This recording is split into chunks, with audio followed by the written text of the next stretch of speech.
Hey guys, we're back and welcome to any of our new friends watching and practicing along. This is a video we can use for our water control practice. So what I've done is I've taken a large piece of 100% watercolor paper, taped it using masking tape and into 3 different sections, and we'll just need some clean water and 2 brushes. Any old round brush will do, and a flat brush.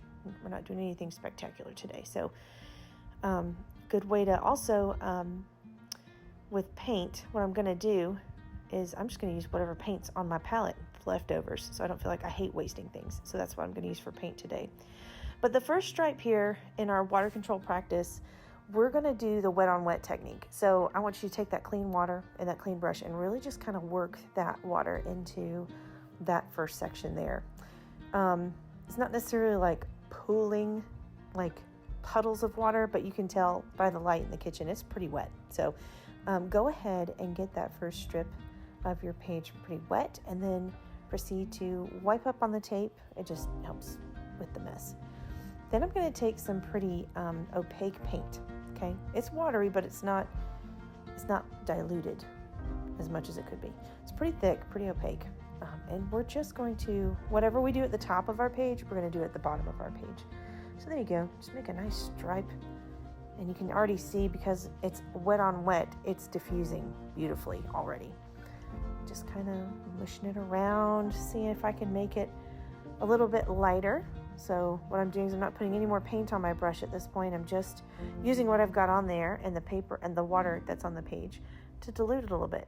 And then you could, if you wanted to, go back in with more water, but at this point, I think it's better just to let things move around on the page. So like we've done in class, we're just going to dip it and turn it and let the water do what it wants to do. Now, you see where it's collected on the edge?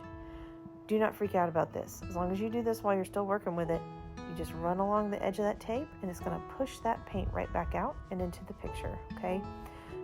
Or onto your paper towel.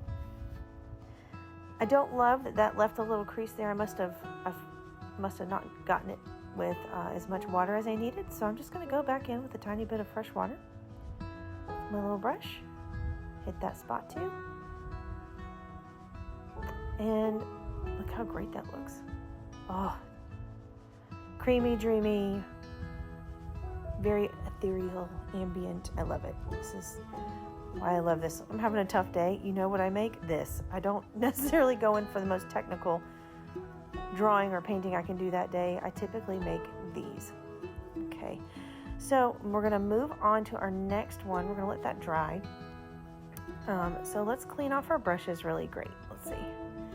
Just make sure it's like really, really clean, because we don't necessarily want a blue wash on the page for this next thing. Okay. So what I'm doing is I'm going to leave that section of the page dry. So this middle section, we're not going in with any water. We're going in with just really dark wet paint. Okay. So go ahead, and don't you just love the texture of really wet paint on dry page? I love how that makes the fun little textures. So, and again, anything I do at the bottom, I'm going to do that at the top, and vice versa. There we go. And now I'm using water control with my brush. Okay. So at some point here, I'm going to stop adding paint to the page, and I'm just going to, like we did in class, control the color of the paint with the water that's in my brush. Okay, so I put another layer of dark color on there and there, just kind of touching it up, because what we're doing next is we're going to rinse it out. Okay, we're going to dip that brush one time, swipe it 2 or 3 good times on the side of the cup, and then drag it up. Okay, as you can see, it's going to bring up some of that dark, but it's going to get lighter, I promise. All right, so we got that water in there. Okay, now we're going to dip it again, give it a swipe. Okay.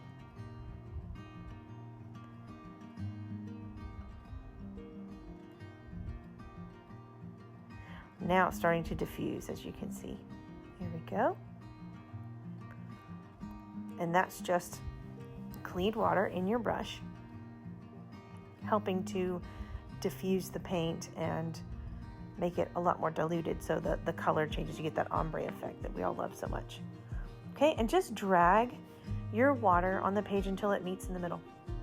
So you'll have a pretty almost white section. You'll have a little bit of color in the middle, but definitely that's where that ombre effect kind of meets on both ends. Okay, now we're just going to leave that alone. Okay, so we practiced wet on wet, and this was our wet on dry. Okay, and you see the difference. There's like the first one is like billowy clouds. This is almost like water. It's got a lot more texture in it. There's levels to the paint, right? So this was just a fun little aside. This is an effect that I'm going to show you this time. And so this is going to be wet on wet again, but what we're going to do is layer our paint.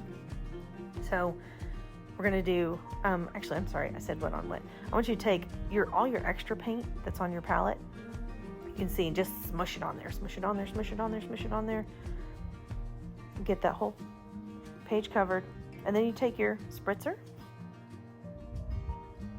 spray it so it's going to be a lot wetter and dilute. And just get that color all over that. Doesn't have to be even, but we just want a base, a good strong base color.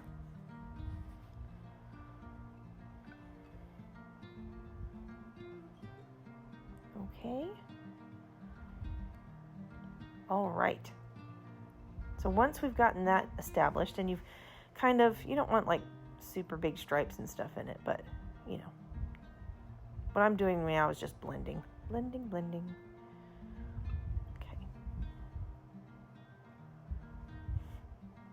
Once we've done that, we're gonna let it sit, either sit and dry by itself, or like me, if you are impatient, here comes the hairdryer. So we're drying. We're gonna let that dry real good, okay? I want you to get that really, really, really dry. Because for us, in order for us to build color, you have to let layers dry. That's always, and I know it's like the worst thing ever because I don't like to wait to paint. And sometimes you just have to. But with watercolor, what's nice is you can take a hairdryer to it and it does it pretty quickly. So now I'm going to go back in with that spritzer bottle. Just get things a little moist in there. And I'm just going to add some more paint. Here we go. Excuse my arm, you guys. I didn't realize I was recording from the side I was painting with until afterwards, but you get the idea of what I'm doing. So we're just adding more paint. Exactly what we did the first time. Just use whatever is extra on your palette. I had a lot of this blue because I've been working on some new pieces. And this is a mix of Prussian blue and lamp black. So like a gray, teal, dark. Has the ability to be really dark and gray or light and not quite aqua, but you know, see, it has a little tinge in there. So this is one of my favorite combinations of colors. So what I'm going to do is take clean water with my little round brush, okay? And while it's still nice and wet, I'm just going to drop some water in there. And I love how it does this. It's like whoosh.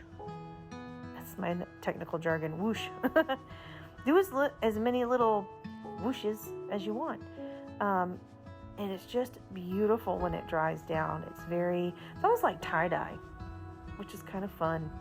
And I just love anything with texture. So this is a really fun exercise when you're trying to learn how watercolor works, with different kind of like, how should I put this, backgrounds. So wet paint works different on a dry background than wet paint works on a wet background. And so when you take more water and add it to something that's already halfway dry, like a damp background, this is what happens. The water creates the story. It's really, really neat. Alrighty. So once you're happy with where you've got your textures, I want you to just take it in. Notice the amazing little fingers and finger-like spindly bits that go into the next circle, and just the way that the color collects around the edges. I just love it. It's just so relaxing to me. And again, I'm super impatient. So what am I going to do? I'm going to pull out a hairdryer. And so now it's at this point where I almost ruin it because I'm impatient. So just a word to the wise. If you want to retain a ton of texture in this, don't take a hairdryer to it because a hairdryer kind of moves stuff. so it can soften it. Now, it's still really cool looking, and you will see that it still looks amazing.